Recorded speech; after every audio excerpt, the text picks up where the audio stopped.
ഇന്നത്തെ റെസിപ്പി നല്ല super tasty ആയിട്ടുള്ള ഒരു മത്തി വിന്താലു ആണ്. നമ്മൾ ബീഫ് വെച്ചിട്ടും ചിക്കൻ വെച്ചിട്ടൊക്കെ വിന്താലു റെഡിയാക്കി കഴിച്ചു കാണും. പക്ഷേ ഈ മത്തി വെച്ചിട്ട് നിങ്ങളൊന്ന് റെഡിയാക്കി കഴിച്ചു നോക്കൂ, സൂപ്പർ ടേസ്റ്റാണ്.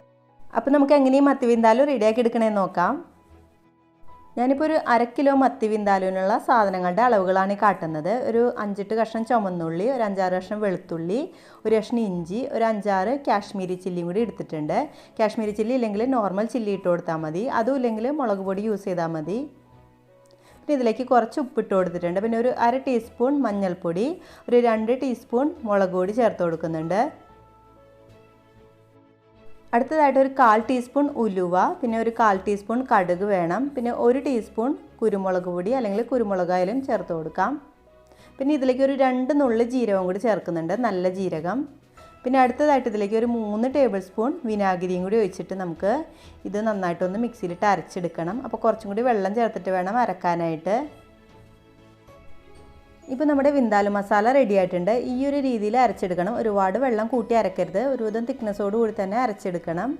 ഇനി ഒരു പാൻ അടുപ്പത്ത് വെച്ചിട്ട് അതിലേക്ക് ഒരു 2 ടേബിൾ സ്പൂൺ വെളിച്ചെണ്ണ ഒഴിച്ചു കൊടുക്കുന്നുണ്ട്. അതൊന്ന് ചൂടായി വരുമ്പോൾ നമുക്ക് ഇതിലേക്ക് ഒരു 2 ചെറിയ സവാള ചെറുതാക്കി കൊത്തിയരിഞ്ഞത് ചേർത്ത് കൊടുക്കാം. എന്നിട്ട് സവാള ഒന്ന് ലൈറ്റ് ബ്രൗൺ കളർ ആവുന്നവരെ നമുക്കിത് വഴറ്റിയെടുക്കണം. ഇപ്പോൾ സവാള ഒരു അത്യാവശ്യം ലൈറ്റ് ബ്രൗൺ കളറിൽ വഴണ്ട് വന്നിട്ടുണ്ട്. ഇനി ഇതിലേക്ക് ഞാൻ കുറച്ച് കറിവേപ്പിലയും കൂടി ചേർത്ത് കൊടുക്കുകയാണ്. എന്നിട്ട് നമുക്കൊരു 2 ചെറിയ തക്കാളി നന്നായിട്ട് ചെറുതാക്കി നുറുക്കിയതും കൂടി ചേർത്ത് കൊടുക്കാം. അപ്പോൾ തക്കാളി സവാളയും കൂടി കിടന്നിട്ട് നന്നായിട്ടൊന്ന് വഴണ്ട് വരണം, ബ്രൗൺ കളറിൽ വഴണ്ട് വരണം. ഇടയ്ക്കിടയ്ക്കൊന്ന് ഇളക്കി കൊടുത്തിട്ട് നമുക്കിത് നന്നായിട്ടൊന്ന് മൂപ്പിച്ചെടുക്കണം. ഇപ്പോൾ സവാളയും തക്കാളിയൊക്കെ നന്നായിട്ട് വഴണ്ട് നന്നായിട്ട് മൊരിഞ്ഞ് എണ്ണയൊക്കെ തിരിഞ്ഞ് വന്നിട്ടുണ്ട്. ഇനി നമുക്ക് ഇതിലേക്ക് നമ്മൾ നേരത്തെ അരച്ച് വെച്ചിരിക്കുന്ന ആ മസാല ചേർത്ത് കൊടുക്കാം. പിന്നെ നിങ്ങൾ ഈ മസാല അരക്കുമ്പോൾ നിങ്ങൾക്ക് ജീരകത്തിൻ്റെ ടേസ്റ്റ് അത്ര ഇഷ്ടമല്ലെന്നുണ്ടെങ്കിൽ ചേർത്ത് കൊടുക്കണ്ട. പക്ഷേ ജീരകം 2 നുള്ളു മാത്രമേ ചേർക്കുന്നുള്ളൂ നമ്മൾ, അതുകൊണ്ട് ടേസ്റ്റ് ഒന്നും അറിയാനായിട്ട് പറ്റില്ല. അപ്പോൾ ഇഷ്ടമല്ലാത്തവരാണെങ്കിൽ അത് ചേർത്ത് കൊടുക്കണ്ട. ഇനിയിപ്പോൾ പെരുംജീരകത്തിൻ്റെ ടേസ്റ്റ് ഇഷ്ടമുള്ളവർക്കാണെങ്കിൽ 2 നുള്ളു പെരുംജീരകം ചേർത്ത് കൊടുത്താൽ മതി. ചെറിയ ജീരകം ചേർക്കാതെ പെരുംജീരകം ചേർത്ത് കൊടുക്കാം, അങ്ങനെ വേണമെങ്കിലും ചെയ്യാം. ഈ അരപ്പ് ചേർത്തിട്ട് നമുക്ക് നന്നായിട്ടൊന്ന് മൊരിയിച്ചെടുക്കണം, ഒട്ടും പച്ചച്ചവയൊന്നും ഇല്ലാതെ നന്നായിട്ട് മൊരിയിച്ചെടുക്കാം. അപ്പോൾ ഇടയ്ക്കിടയ്ക്ക് ഇളക്കി കൊടുത്തുകൊണ്ടിരിക്കണം, എന്നിട്ട് നന്നായിട്ട് മൊരിയിച്ചെടുക്കാം. പിന്നെ നമ്മളിതിൽ ശ്രദ്ധിക്കേണ്ട കാര്യം, ഉലുവയൊക്കെ എടുക്കുമ്പോൾ ഉലുവയും കടുകൊക്കെ എടുക്കുമ്പോൾ 1/4 ടീസ്പൂൺ മാത്രം എടുത്താൽ മതി, കൂടുതൽ എടുക്കരുത്. ഉലുവ കൂടുതൽ എടുത്താൽ കയ്പ്പ് ചവി ഉണ്ടാവും. അതുപോലെ തന്നെ കടുക് എടുക്കുമ്പോഴും 1/4 ടീസ്പൂൺ മാത്രം ഇട്ട് കൊടുത്താൽ മതി. 1/2 കിലോ മത്തിക്ക് ഒരു 1/4 ടീസ്പൂൺ മതി. ദശക്കട്ടിയുള്ള ഏത് മീൻ വെച്ചിട്ട് നമുക്ക് ഈ ഒരു വിന്താലു റെഡിയാക്കി എടുക്കാൻ പറ്റും. പക്ഷേ നെയ്യുള്ള മത്തി വെച്ചിട്ട് ഉണ്ടാക്കുമ്പോൾ ഒരു സൂപ്പർ ടേസ്റ്റാണ്. ഇപ്പോൾ നെയ്മത്തിയുടെ സീസണാണല്ലോ, അപ്പോൾ നെയ്യുള്ള മത്തി വെച്ചിട്ട് തന്നെ ഉണ്ടാക്കാനായിട്ട് ശ്രദ്ധിക്കുക. ഇപ്പോൾ അരപ്പ് അത്യാവശ്യം മൂത്ത് വന്നിട്ടുണ്ട്. ഇനി ഇതിലേക്ക് ഞാൻ കുറച്ച് വെള്ളം ഒഴിച്ചെടുത്തിട്ട് ഒന്നും കൂടി ഒന്ന് നന്നായിട്ട് ഇളക്കി യോജിപ്പിക്കുകയാണ്. എന്നിട്ട് ഈ വെള്ളം വറ്റുന്നവരെ ഒന്നും കൂടി നമുക്ക് നന്നായിട്ടൊന്ന് വഴറ്റിയെടുക്കണം. ഇങ്ങനെ കുറച്ച് വെള്ളവും കൂടി ചേർത്തിട്ട് ഒന്നും കൂടി വഴറ്റിയെടുക്കുകയാണെങ്കിൽ നമ്മുടെ കറിക്ക് നല്ല തിക്നെസ്സോടുകൂടിയുള്ള ഗ്രേവി ഉണ്ടാവും. അപ്പോൾ ഇനി കറി വെക്കുമ്പോൾ ഈ രീതിയിലൊന്ന് ട്രൈ ചെയ്ത് നോക്കണം. ഇപ്പോൾ നമ്മൾ ഒഴിച്ച വെള്ളമൊക്കെ വറ്റി നന്നായിട്ട് വീണ്ടും എണ്ണയൊക്കെ തിരിഞ്ഞ് വന്നിട്ടുണ്ട്. ഇനി ഇതിലേക്ക് നമുക്ക് ആവശ്യത്തിനുള്ള വെള്ളം ഒഴിച്ച് കൊടുക്കാം. ഈ മത്തി വേവിച്ച് എടുക്കാനുള്ള ആവശ്യത്തിനുള്ള വെള്ളം ഒഴിച്ച് കൊടുക്കാം. അപ്പോൾ മത്തി വിന്താലു എന്ന് പറയുമ്പോൾ ഒരുപാട് ഗ്രേവി ഉണ്ടാവില്ല, കുറച്ച് കട്ടിയോടുകൂടിയുള്ള ഗ്രേവി ആയിരിക്കും ഉണ്ടാവുന്നത്. അപ്പോൾ അതിനാവശ്യത്തിനുള്ള വെള്ളം മാത്രം ഒഴിച്ച് കൊടുത്താൽ മതി.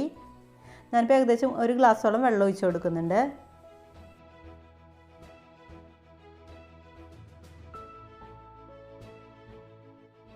ഇനി ഈ ഗ്രേവി കിടന്നിട്ട് നന്നായിട്ടൊന്ന് തിളച്ച് വരണം. തിളച്ചതിന് ശേഷം തീ കുറച്ചിട്ടിട്ട് നമ്മൾ കഴുകി ക്ലീനാക്കിയൊക്കെ വെച്ചിരിക്കുന്ന മത്തി ചേർത്ത് കൊടുക്കാം. എന്നിട്ട് ലോ ഫ്ലെയിമിൽ ഇട്ടിട്ട് വേണം ഈ ഒരു മത്തി വിന്താലു റെഡിയാക്കി എടുക്കാനായിട്ട്. ലോ ഫ്ലെയിമിൽ ഇട്ടാലേ നെയ്യൊക്കെ തിരിഞ്ഞിട്ട് നല്ല ടേസ്റ്റി ആയിട്ട് കിട്ടുള്ളൂ, തീ കൂട്ടിയിടരുത്. നമ്മൾ സാധാരണ ഫിഷ് കറി വെക്കുന്ന ഒരു ടേസ്റ്റ് അല്ല കേട്ടോ, ഇതിനൊരു സ്പെഷ്യൽ ടേസ്റ്റാണ്. ഈ ഒരു മത്തി വിന്താലു ഉണ്ടാക്കുമ്പോൾ കുറച്ച് പുളിപ്പും എരിവും ഒക്കെ ആയിട്ട് ഒരു സ്പെഷ്യൽ ടേസ്റ്റാണ് വരുന്നത്. നോർമലി മത്തിക്കൊരു വല്ലാത്തൊരു സ്മെല്ലായിരിക്കുള്ളൂ, പക്ഷേ ഈ മത്തി വിന്താലു ഉണ്ടാക്കുമ്പോൾ ആ ഒരു സ്മെല്ലോ ടേസ്റ്റോ ഒന്നും ഉണ്ടാവില്ല. കാരണം നമ്മൾ ഉലുവയും കടുകൊക്കെ ചേർക്കുന്നുണ്ടല്ലോ, അതുപോലെ തന്നെ വിനാഗിരിയൊക്കെ ഒഴിക്കുന്നതുകൊണ്ട് തന്നെ വേറൊരു സ്മെല്ല് വ്യത്യാസം ഒന്നും ഉണ്ടാവില്ല, നല്ലൊരു സ്മെല്ലായിരിക്കുള്ളൂ ഇതിന്. ഇപ്പോൾ മത്തി ചേർത്തിട്ട് നന്നായിട്ട് തിളച്ചൊക്കെ വന്നിട്ടുണ്ട്. ഇനി കുറച്ച് ഗ്രേവിയൊക്കെ ഇതുപോലെ മീതയ്ക്കൊക്കെ ആക്കി കൊടുക്കണം. പിന്നെ നമ്മൾ കയ്യിൽ വെച്ചിട്ട് ഇളക്കരുത്, ഇങ്ങനെ ഒന്ന് ചുറ്റിച്ച് മാത്രം കൊടുത്താൽ മതി. കയ്യിൽ വെച്ചിട്ട് ഇളക്കി കഴിഞ്ഞാൽ മത്തിയൊക്കെ പൊടിഞ്ഞൊക്കെ പോകും. ലോ ഫ്ലെയിമിൽ ഇട്ടിട്ട് ഏകദേശം ഒരു 10 മിനിറ്റ് നമുക്കിതൊന്ന് ഇടയ്ക്കിടയ്ക്ക് ചുറ്റിച്ച് കൊടുത്തിട്ട് നന്നായിട്ടൊന്ന് വേവിച്ച് നെയ്യൊക്കെ തിരിച്ചെടുക്കാം. ഇപ്പോൾ നമ്മുടെ നല്ല സൂപ്പർ ടേസ്റ്റി ആയിട്ടുള്ള മത്തി വിന്താലു റെഡി ആയിട്ടുണ്ട്. ഇത് റെഡി ആകുമ്പോൾ നെയ്യൊക്കെ ഇതുപോലെ മുകളിൽ നന്നായിട്ട് തിരിഞ്ഞിരിക്കും. നമ്മൾ നെയ്മത്തിയാണല്ലോ യൂസ് ചെയ്തിരിക്കുന്നത്, അതുകൊണ്ട് തന്നെ നന്നായിട്ട് നെയ്യൊക്കെ തിരിഞ്ഞിട്ടുണ്ട്. ലാസ്റ്റായിട്ട് ഞാനൊന്ന് ചുറ്റിച്ചിട്ട് ഇതിലേക്ക് കുറച്ച് കറിവേപ്പിലയും കൂടി ചേർത്തിട്ട് ഗ്യാസ് ഓഫ് ചെയ്യാണ്. എന്നിട്ട് കുറച്ച് നേരം ഒന്ന് അടച്ച് വെച്ചിട്ട് നമ്മൾ യൂസ് ചെയ്താൽ നല്ല ടേസ്റ്റ് കൂടും.